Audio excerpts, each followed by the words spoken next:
Are we recording?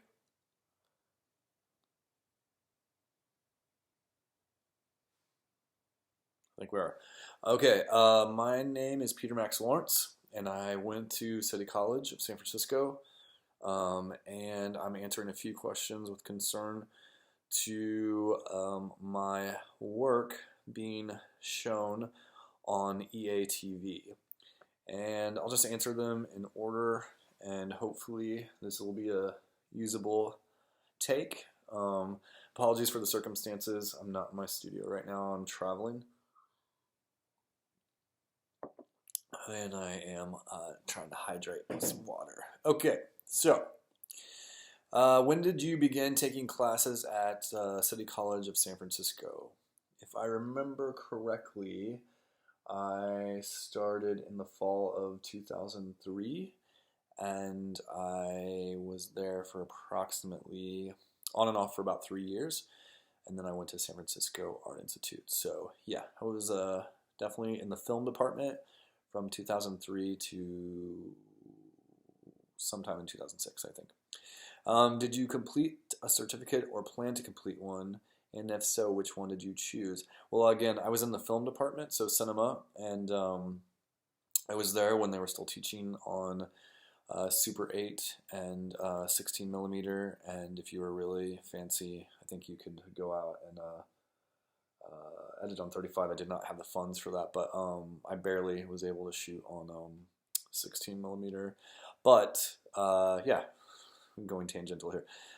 So the reason I chose the film department was actually serendipitous. I went there to paint and be in the graphics department, and I had an interest in film, and I hadn't really pursued it in a academic setting, so I chose to go into that department mainly just to test the waters.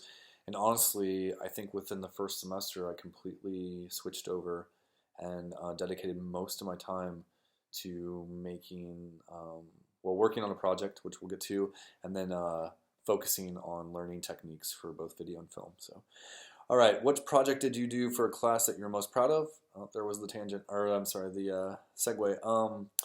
So honestly, it would be probably remiss to say. I have a film that you can Google and or watch on EATV. I know they showed it several times.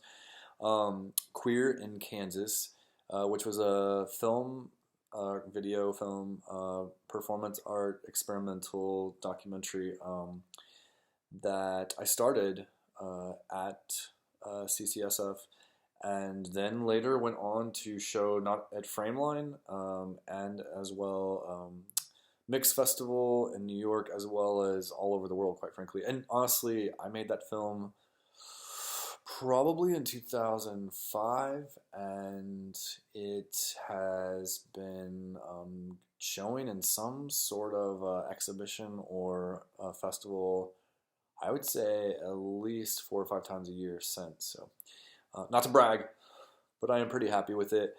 And it's actually a short that's being turned into a feature. And also, I did a couple of short campy films, which I like to do on the side. Mr. Krueger is Dead, which led to a few other series of things called Mega Force, and other things, collaborations with other artists. So that was probably unnecessary. And let's see, has any of your work broadcasted on EATV? If so, please describe the project. Well, again, I think I could be wrong, but I think I have about 10 to 15 shorts that have been shown on EATV. I know a good handful of them show or have shown quite regularly whenever there's a rebroadcast of like highlights and stuff. So I'm pretty sure Queer in Kansas has shown several times, and then I had a lot of like 2 to 3 minute experimental short films. And how did I go about getting my project on TV? Let's see. Well, if it was concerned to the EATV, it was me submitting. I think there was an open call, several of them, And also, I'm not one to, once you have work, you gotta just push it. And sometimes you have to be annoying about it, but you do have to ask people and look for opportunities, and I do that all the time. I have shown on KQED as well, so I'm gonna go with a broader version of that question. Um, I have not, unfortunately, well, no, that's not true. So I've shown on KQED, and I'm pretty sure that I just did the I'm remembering my film school rules here. I have shown on public access television, uh, PBS, and I've definitely had a few clips on other TV, but nothing. I haven't really pushed my work on a large scale yet. But yes, and if so, like those were again either pursuing open calls or submitting work, or I think in one case it was through a residency program at the De Young Museum. So, and has there ever been any noticeable result of having your projects broadcasted on EATV? Um, did it ever help me get a job? And or etc. Does it look good on my resume?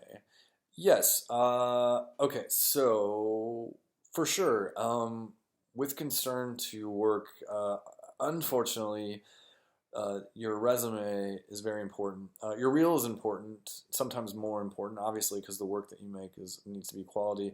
But in many cases, especially when you're young, or you're getting started, I shouldn't say young. As soon as you're pursuing this, you do have to, especially I would say within the first 3 to 4 years of making work, make sure that your resume shows that you're active and that you're pursuing things. And this could be as small as like home theater festival. You could create your own festival. Now I'm going in on other changes, but the more that you can show your determination, that comes through. Uh, and also, that also shows your ability to work with other people and collaborate, which, of course, as you probably know, is an important aspect of making film and or being an artist. Um, did it help me get a job? Let's see. I'm sure. I mean, if you count getting paid for film festivals, I would say that having my work on EATV and other um, TV blastings definitely helped. At least gets you exposure and lets people know that you're making work and you want people to see the work. That's another thing. People, I know really talented folks who sometimes aren't really big on other people seeing the work, and then many years later they complain that no one really got to see their work. Well, you got to push it out there. That's just no. That's just the way it goes. And there's good and bad with that, but you got to do it. And then let's see. Last but not least, what are you doing now? Well, I really haven't changed that much in the fact that I am a living, working artist, and that's kind of what I was doing when I entered um, San Francisco City College. But uh, I am definitely pursued for showing my work. And again, like I said, film and video are just one aspect of what I do. I do a lot of I do artwork with pretty much any medium I can get my hands on. So yeah, I'm doing websites. I'm in the middle of making 2 short documentaries. I do music videos all the time, and I some are paid, some aren't. That's another thing. I'm not the best example of always getting paid because I do if I find some talent and I figure a project that we can do, I will make it happen. Mostly just because I want to see it, not because I want to get paid. But that's a luxury, that we all don't have. And it's more of like living hand to mouth and not worrying about it. What else have I done? Well, yeah, I've shown in museums. I've shown work, video work, and both painting and drawing in museums, both here and across some in Europe and a little bit in Asia. And then I'm definitely referred to by other people for editing. So editing is my specialty for other people's projects. And I hope that didn't sound too pompous, and I hope there's a clip you can use. My nose is stuffed. I've been sick, and I just had a rough week in the Midwest with allergies. So Anyways, that's a lot of information. I hope this works. If not, I can maybe give it another shot on the questions. Thank you. Thanks, Jody. If I can learn how to, this is just like going to school. Can never figure out how to turn things off. All right.